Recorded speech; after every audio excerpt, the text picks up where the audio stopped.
السلام علیکم ورحمۃ اللہ وبرکاتہ۔ آج کا جو عنوان ہے وہ یہ ہے کہ محرم 7 نبوی بنی ہاشم کا شعیب ابو طالب میں محصور ہونا۔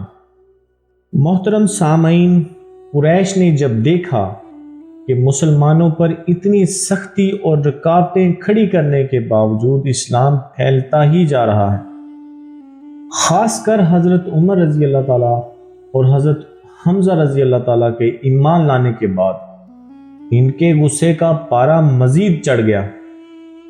اس پر طرح یہ کہ نجاشی نے بھی مسلمانوں کو اپنے ہاں پناہ دے دی اور مکہ میں بھی مسلمانوں کی تعداد میں اضافہ ہوتا جا رہا ہے۔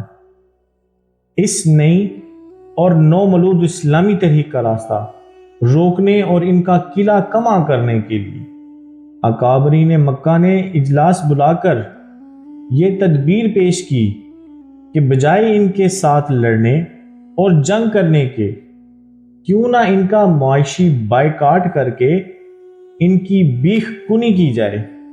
چنانچہ تمام قبائل نے ایک دستاویز اس عہد و پیمان پر مرتب کی۔ نمبر 1 کہ کوئی بھی شخص یا خاندان بنی ہاشم سے قرابت داری نہیں رکھے گا۔ نمبر 2 ان کے ساتھ شادی بیاہ نہیں کرے گا۔ نمبر 3 اور نہ ان کے ہاتھ خرید و فروخت کرے گا۔ نمبر 4 کوئی بھی شخص ان کے ساتھ اٹھے بیٹھے گا اور نہ ہی میل جول رکھے گا۔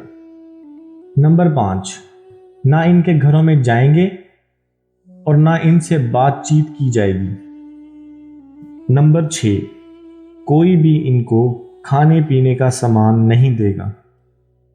اس معاہدے کے مطابق یہ بائیکاٹ اس وقت تک جاری رہے گا جب تک وہ محمد مصطفیٰ صلی اللہ علیہ وآلہ وسلم کو قتل کرنے کے لیے ہمارے حوالے نہ کر دیں۔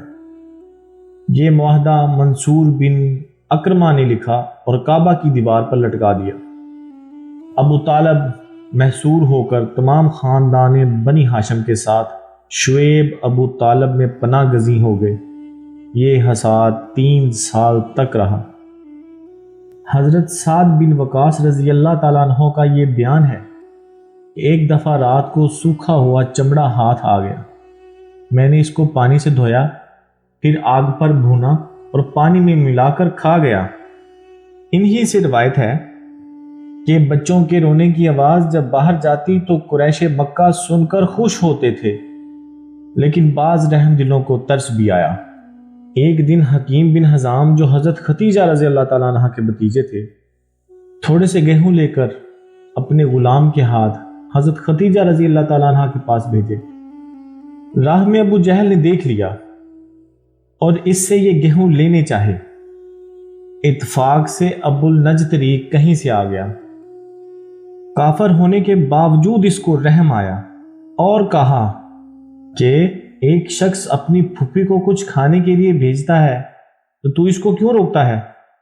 مسلسل 3 برس تک حضرت صلی اللہ علیہ وآلہ وسلم اور تمام آل ہاشم نے مصیبتیں جھیلی۔ بالآخر چند سلیم الفطرت لوگوں کو رحم آیا اور خود انہی کی طرف سے اس معاہدہ کے توڑنے کی تحریک شروع ہوئی۔ ہشام عمری خاندان بنی ہاشم کا قریبی رشتہ دار اور اپنے قبیلے میں ممتاز تھا، وہ چوری چھپے بنو ہاشم کو غلہ وغیرہ بھی بھیجا کرتا تھا۔ ایک دفعہ زہیر کے پاس جو عبد المطلب کے نواسے تھے گیا اور کہا، کیوں زہیر، تم کو یہ پسند ہے کہ تم کھاؤ پیو، ہر قسم کا لطف اٹھاؤ اور تمہارے ماموں کو ایک دانہ تک نصیب نہ ہو؟ زہیر نے کہا، کیا کروں، تنہا ہوں، ایک شخص بھی میرا ساتھ دے تو میں اس ظالمانہ معاہدے کو پھاڑ کر پھینک دوں۔ ہشام نے کہا، میں موجود ہوں نا۔ تو دونوں مل کر موتم بن عدی کے پاس گئے اور ابو النجتری نے بھی ان کا ساتھ دیا۔ دوسرے دن سب مل کر حرم میں گئے۔ زہیر نے سب لوگوں کو مخاطب کر کے کہا، اے اہل مکہ، یہ کیا انصاف ہے؟ ہم لوگ آرام سے زندگی بسر کریں اور بنو ہاشم کو آب و دانہ تک نصیب نہ ہو۔ خدا کی قسم، جب تک یہ ظالمانہ معاہدہ چاک نہ کر دیا جائے گا میں باز نہیں آؤں گا۔